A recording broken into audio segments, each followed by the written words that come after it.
Thank you so much deputy chairman sir कि आपने मुझे इस इम्पोर्टेंट मुद्दे पे बोलने का मौका दिया।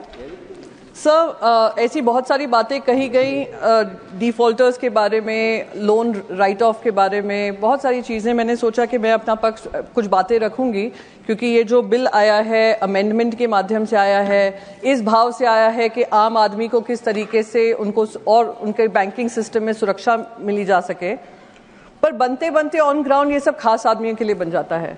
ये सारी जो चैलेंजेस हैं आई एम श्योर वित्त मंत्री जी खुद जानती हैं, उस पर मैं बोलना नहीं चाहूंगी, बस मैं आपको इसका पूरा सार बताना चाहती हूं जो आज हमारे बैंकिंग सिस्टम में हो रहा है। सर एक तरफ है हमारे विलफुल डिफॉल्टर्स, वो विलफुल डिफॉल्टर्स हैं, यानी पैसा है पे कर सकते हैं, पर वो क्या करते हैं पहली टिकट लेकर विदेशों में चले जाते हैं, वहां से अच्छे अच्छे अपनी फोटोज भेजते हैं।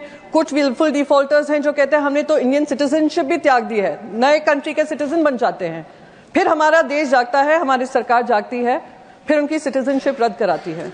दूसरी तरफ आम आदमी है, अगर वो एक लोन रीपेमेंट में थोड़ी देर कर दे तो कलेक्शन एजेंट्स उसके घर पहुंच जाते हैं, उनको डराते हैं, धमकाते हैं, तोड़फोड़ करते हैं और उनको प्रेशर डालते हैं कि वो पेमेंट करें।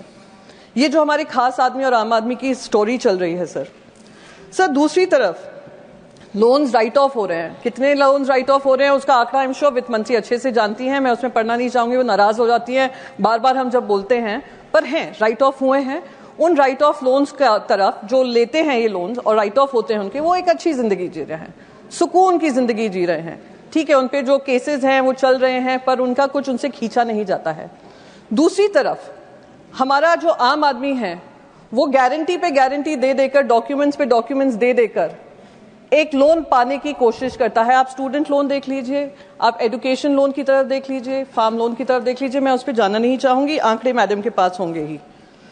सर कोऑपरेटिव बैंक्स जो हैं, महाराष्ट्र से मैं आती हूँ, महाराष्ट्र में भी हमने देखा है किस तरीके से जो रीजनल सैट्रैप्स होते हैं वो जनता का पैसा लेकर उसको किस तरीके से मिसयूज करते हैं, उसका इतिहास में जाने की जरूरत नहीं है। जो गंदगी है और जो सफाई होनी चाहिए, उसी तरफ वो किसान है जो उम्मीद करता है कि कुछ रिलीफ हमें मिलेगी, हमें कोई लोन मिलेगा, इंस्टीट्यूशनलाइज लोन बनाने का एक माध्यम बनेगा, उनसे उसको वंचित रखा जाता है। महाराष्ट्र में करीब पिछले साल 2000 से ज्यादा किसानों ने आत्महत्या की है।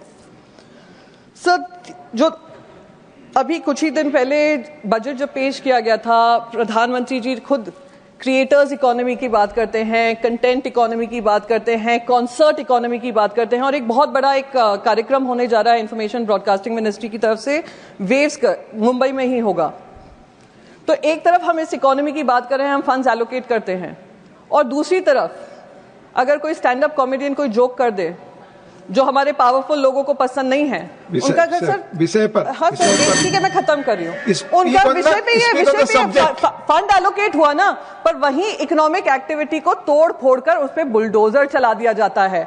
तो यही आज आम आदमी और खास आदमी का जो अमेंडमेंट्स हो, बैंकिंग लॉज हो, बैंक्स हो, उसका अंतर मैंने इसी साल में 3 मिनट में बताने की कोशिश की है। उम्मीद करती हूँ वित्त मंत्री इस पर जवाब। Thank you. Shri Mahendra Bhatt 15 minute.